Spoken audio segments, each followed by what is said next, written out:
When you start going to the gym, you probably hear the phrase progressive overload, which means that as you progress, you should increase the difficulty so that relatively it's just as hard to make progress 5 years into your gym journey as it was at the beginning. So what I mean by this is that when you start, then you can literally just lift the empty bars, the lightest dumbbells, and make some progress, right? Right. But then 5 years later, you're going to need to do more than that because you're many times stronger, your technique is better, your potential is closer to being fulfilled, and you have a better diet, you have better sleep, you have all this stuff. So if you want to make progress, then you need to come up with something new, something more, so something that will actually challenge you. And this is what progressive overload is about. It's about coming up with doing more of a thing, coming up with new stuff, and doing it and doing the already existing stuff better. But this doesn't only apply to weightlifting. This applies to literally everything you do in life. So if you want to get better at speaking, progressively overload speaking, start small, start like talking to a wall, then go to like posters of people and then actual people and then groups of people, and then you suddenly become a great public speaker because you've overloaded it progressively. If you want to get better sleep, then you need to start first sleeping the right amount. Then you need to start getting more efficient at sleeping, and then you need to make new tactics to make it even more restful. So, for example, you can start by increasing your sleep time, the amount of hours you sleep from 5 to 8, right? So just increase the amount of time you sleep. Okay, that's nice. But now you have to fix just how fast you fall asleep, because even though you sleep 8 hours, you spend 10 hours in bed, which is a lot of time, almost half a day. So you have to become more efficient at falling asleep so that instead of 10 hours, it can be just 9. After you do that, maybe it can be even 8.5 or even less. And once you reach the limit of that, then do some sleep tactics like have your room be darker, have a cold mattress if you really want to maximize your restness. Maybe every day, look out the window and see some sunlight, see the sunrise every day. That's going to make your sleep way better without you needing to just sleep more or just sleep more efficiently. How do you sleep more efficiently? You don't use your phone before you go to sleep. Like the phone itself doesn't act, the screen, the light itself doesn't actually cause you to not be able to fall asleep.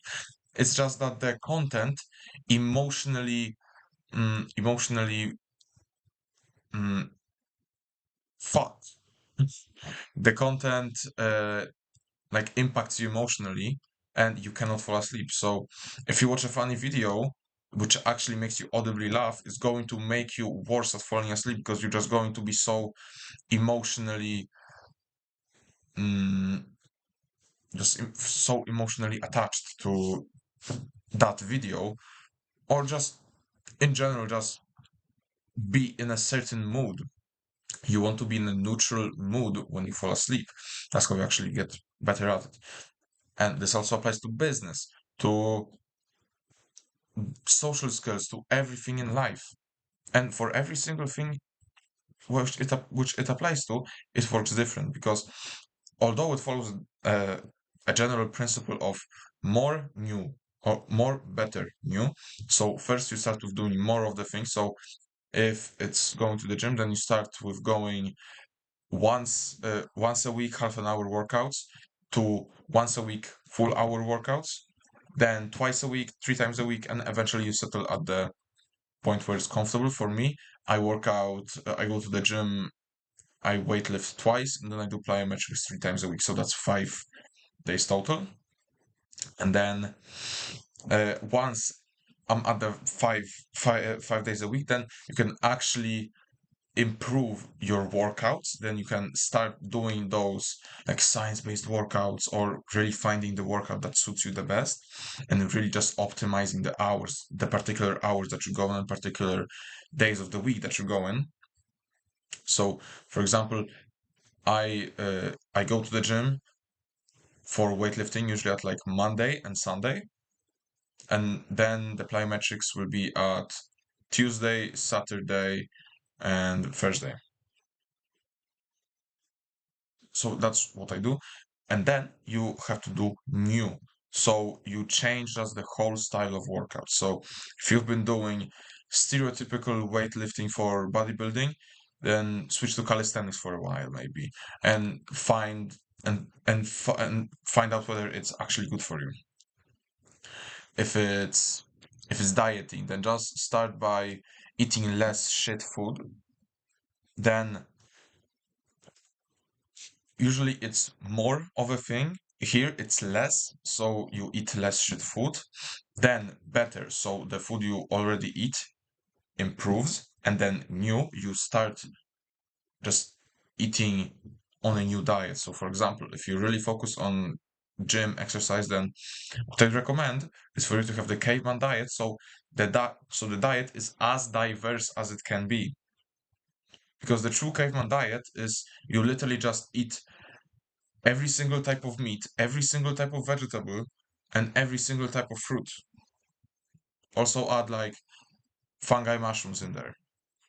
This is what cavemen actually ate, and this will actually help you improve. If you focus more on working, then eat less carbs, eat more protein and fat, so either keto or carnivore, because it's going to really improve your focus.